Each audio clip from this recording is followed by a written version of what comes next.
Hi, my name is Jessica Ensel, and today I'll be presenting Indonesia and its media systems and the way it has transformed and changed over time within the country, therefore changing the way people within the country operate and the overall region within itself.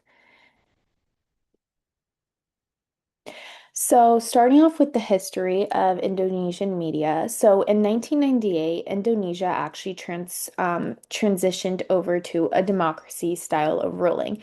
Prior to that, under its prior regime, it didn't have any freedom of press. Therefore, journalists were really restricted in what they could share and say, with pretty much no freedom allowed. But in 1998, when a democratic reform took place, this led a lot of new independent media outlets to take shape and the media to completely transform. So, media outlets over time began to fill Indonesia. Reporters Without Borders notes that the Indonesian Press Council now quotes over 5,000 active media companies within um, the country itself as of 2024. In 2024, the current president, Subianto, had taken over. However, he has very strict media policies that has led back into Indonesia falling into very strict media control and governance, kind of restricting what people can say and influencing and limiting the type of freedom they actually do have within the media. So even though there is more media access now, and there's a lot more media outlets available, it is still restricted and constrained to provide a certain narrative. There's also been a big economic impact within the emergence of a huge media system within Indonesia. It has really impacted through the specific industries, such as the television industries, both on a business level and an individual level, altering the economy as a whole.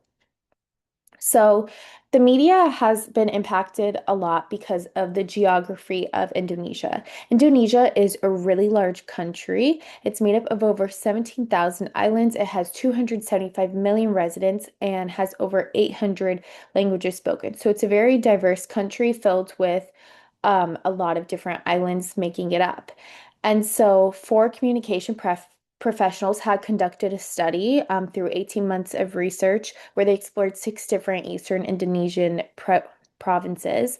And the study found that Indonesia's media system has been really heavily shaped by religion, geography, and cultural diversity.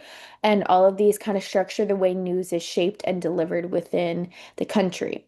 But because the country contains so many islands, 17,000, it creates a really big challenge when it comes to equal media communication and distribution.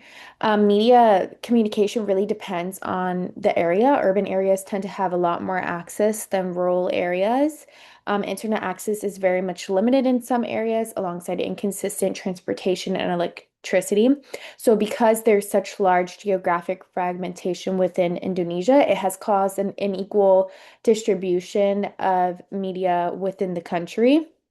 And so some places have a lot more accessibility than some other islands. Religion within the media has also played a really big role. So Indonesia is a multi-ethnic country. It has many different religious groups from Islamic, Hindu, Christian, and Buddhist religious communities.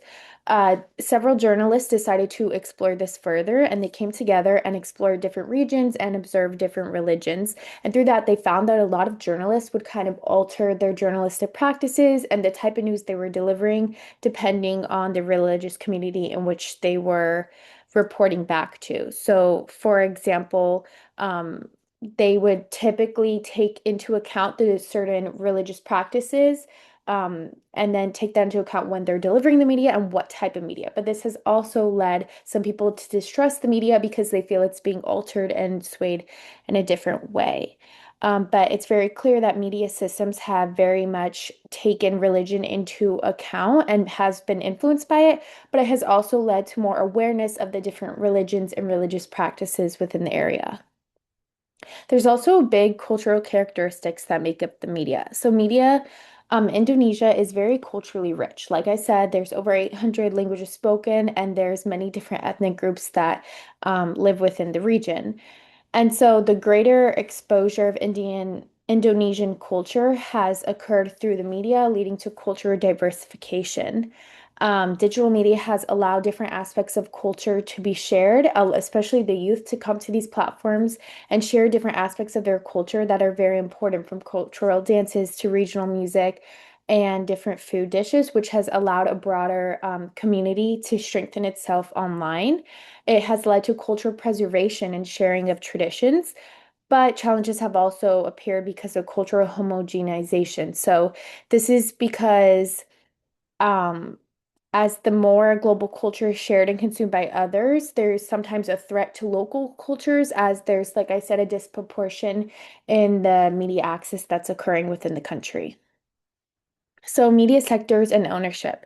So, a lot of the mainstream outlets within Indonesia are owned by private sectors, which operate on both local and national levels. So, this includes the MNC Group, the Media Group, and Transcorp. These function as state-funded public broadcasters, with a big one being the TVRI and RRI. Media conglomeration appears to also be growing. There's 12 major media groups that make up the region, and all of this together has increased agenda setting because, as I said, these media groups function as private sectors. Therefore, they alter the way they're delivering media, the type of media, and what media is allowed and shared online, trying to spew a specific narrative, often influenced by government control and what the government wants the public to perceive and to hear. Also, Indonesia currently doesn't have any restrictions or regulations regarding the buying of advertisements by political and government institutions, which in turn allows for greater agenda setting to occur, influencing public perception and their overall knowledge. So, going further into the regulation of media, like I said, Indonesia went from having an extremely strict regime regarding media use, where basically people had no freedom of press. Like I said, the power structure has changed, but it's still not a fully free one, as the government still plays a really heavy role in agenda setting and censorship. So, journalists, for example, who investigate local corruption and cover mass protests, are typically then subject to police intimidation and conservative armed forces, putting them in harm's way, which then limits the type of journalistic reporting that's occurring because journalists don't want to be put in harm's way, but then that also limits the awareness that the public is receiving. TVRI, which I said is one of the main local broadcasters of Indonesia, has a national agenda that's written by and dictated by the government policies. Therefore, it's very much written within the government's narrative and abiding by their rules and what they want the public to know and avoiding what they don't want them to know. So, digital communication. There's been huge digital innovation, though, within Indonesia that's undeniable. Indonesia aims to establish a global digital powerhouse by 2030, which will create more business opportunities and economic opportunities, both for media outlets and for individuals. The Indonesian government has established a national strategy for the digital economy development going from 2023 to 2030. Through this plan, they plan to increase AI policy, data centers, 5G development, and more. Indonesia has also featured a huge rise in social media. Social media is really big there. Over 180 million residents use social media, WhatsApp being the largest one, followed by Facebook and Instagram, which has really increased digital communication and ties within the region. However, there is a digital divide that must be mentioned. Around 49% of Indonesian adults are actually still not connected to the internet, and a lot of that has to do with economic and social aspects. Indonesians who fall within the top 10% of income are actually 5 times more likely to be connected to the internet than those who are in the lowest 10%. Private investment has become a really big thing within the media systems as well. That has lowered the cost of mobile data, but still costs are a really big issue that has led to the digital divide. However, there has been expanding digital access in some areas, which has allowed for new economic opportunities and new opportunities within like e-commerce and jobs there. However, according to ASEAN, Indonesia lands fifth on the digital divide map, signaling a much greater need for technological upkeep and resources. And if they don't address this gap, then it's only going to widen more. The threat to media. So, like I said, there's a lot of censorship that happens from the government when it comes to any sharing of media within Indonesia. The current president has led to really strict government control. Indonesian authorities, including the military themselves, have started to publish online disinformation to directly target journalists, activists, and protesters on their online expression, therefore trying to kind of scare them away from speaking out. The government's dangerous media control has also cost the lives of journalists who are simply speaking out about injustice.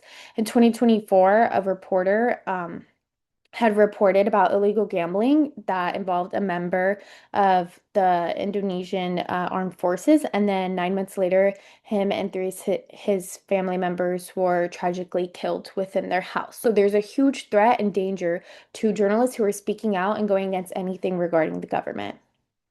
So, future implications.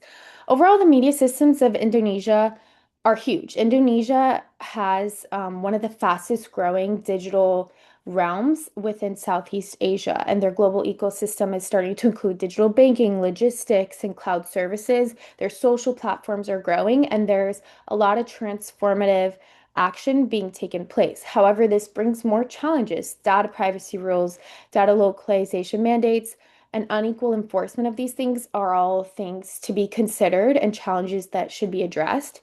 So, overall, considering the future of Indonesia in terms of their digital realms, their media systems are huge and only continuing to grow as media continues to dominate and really infiltrate within the country and change the way it runs. But it's essential to address the government control and censorship that comes with all this media system and the power they still hold over it, which in turn is affecting individuals and journalists as a whole. These are my references, and thank you so much.